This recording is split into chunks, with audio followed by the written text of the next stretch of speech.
In the land of Canaan, long ago, there lived a man named Jacob. Jacob had 12 sons, but among them all, he loved Joseph the most. Joseph was the 11th son, born to Jacob in his old age. His father's clear favorite, Joseph grew up knowing he was special. Jacob even gave Joseph a beautiful coat of many colors, a sign of his father's deep love and preference. But this favoritism would soon lead to trouble, as Joseph's brothers grew increasingly jealous and resentful of their father's beloved son. Joseph's special status in the family was further emphasized by two vivid dreams he had. In the first dream, he and his brothers were binding sheaves of wheat in the field. Suddenly, Joseph's sheaf stood upright, while his brothers' sheaves gathered around and bowed down to his. In the second dream, Joseph saw the sun, moon, and 11 stars bowing down to him. When he shared these dreams, his father rebuked him, asking, "Will your mother and I and your brothers actually come and bow down to the ground before you?" But Jacob kept the matter in mind, wondering what it could mean. Joseph's brothers, however, were furious. These dreams, combined with the beautiful coat their father had given Joseph, fueled their jealousy. The coat, with its many colors, was a symbol of Jacob's love and favor, a constant reminder that Joseph was set apart. As Joseph wore his special coat and spoke of his dreams of greatness, his brothers' resentment grew. They couldn't stand how their father doted on Joseph, how he was exempt from the hard labor they endured, and how he seemed destined for importance while they felt overlooked. Their jealousy festered, turning into a dangerous hatred that would soon lead to a terrible act. One day, Jacob sent Joseph to check on his brothers who were tending the flocks far from home. As Joseph approached, his brothers saw him from afar, recognizing his colorful coat. Their hatred boiled over, and they plotted against him. "Here comes that dreamer," they said. "Let's kill him and throw him into a pit. We'll say a wild animal devoured him. Then we'll see what becomes of his dreams." But Reuben, the eldest, suggested they throw Joseph into a deep pit instead, secretly planning to rescue him later. The brothers agreed. When Joseph arrived, they stripped him of his special coat and threw him into the pit. As they sat down to eat, a caravan of Ishmaelite traders passed by. Judah had an idea. "What profit is there in killing our brother? Let's sell him to these traders instead."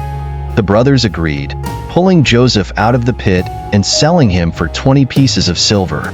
The traders took Joseph to Egypt, where he would face many hardships.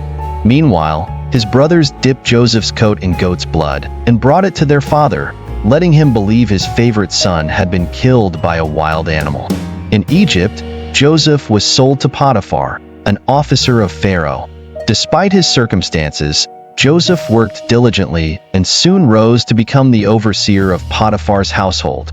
However, his success was short-lived. Falsely accused by Potiphar's wife, Joseph was thrown into prison. Even in prison, Joseph's integrity and ability shone through. He correctly interpreted the dreams of two fellow prisoners, Pharaoh's cupbearer and baker. The cupbearer was restored to his position, just as Joseph had predicted. 2 years later, Pharaoh himself had troubling dreams that no one could interpret. The cupbearer remembered Joseph and mentioned him to Pharaoh. Joseph was brought from prison and successfully interpreted Pharaoh's dreams as a warning of 7 years of abundance followed by 7 years of famine. Impressed by Joseph's wisdom and the divine favor upon him, Pharaoh appointed Joseph as second in command over all of Egypt. At just 30 years old, Joseph was tasked with preparing the nation for the coming famine. He implemented a plan to store grain during the years of plenty, which would save not only Egypt but many surrounding nations during the years of scarcity. As Joseph had foreseen, a severe famine struck the land, reaching even to Canaan where Jacob and his sons lived. Hearing that there was grain in Egypt, Jacob sent his sons, all except Benjamin, Joseph's youngest brother, to buy food. When the brothers arrived in Egypt, they came before Joseph to purchase grain. Though they didn't recognize him, Joseph immediately knew who they were. He spoke harshly to them, accusing them of being spies. The brothers protested, explaining their family situation and mentioning their younger brother who had stayed behind. Joseph decided to test them. He demanded they bring their youngest brother to prove their story, keeping Simeon as a hostage. He then secretly returned their money in their sacks of grain.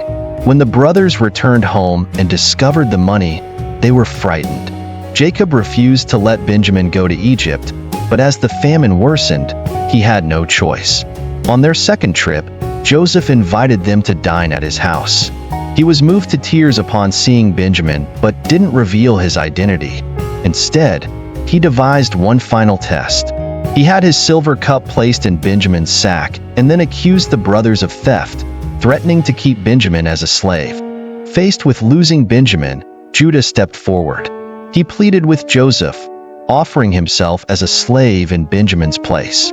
He explained how their father had already lost one beloved son and couldn't bear to lose another. Moved by Judah's selfless act, Joseph could no longer contain himself.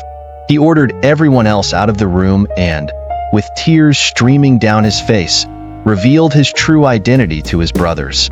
"I am Joseph," he declared. "Is my father still alive?" His brothers were shocked and terrified, remembering how they had treated him. But Joseph reassured them, saying, "Don't be afraid. You intended to harm me, but God intended it for good to accomplish what is now being done, the saving of many lives." Joseph embraced his brothers, forgiving them for their past actions.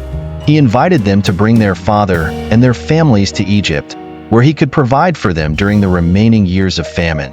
When Jacob heard that Joseph was alive, he could hardly believe it. But seeing the wagons Joseph had sent, his spirit revived. The entire family moved to Egypt, where they had an emotional reunion with Joseph.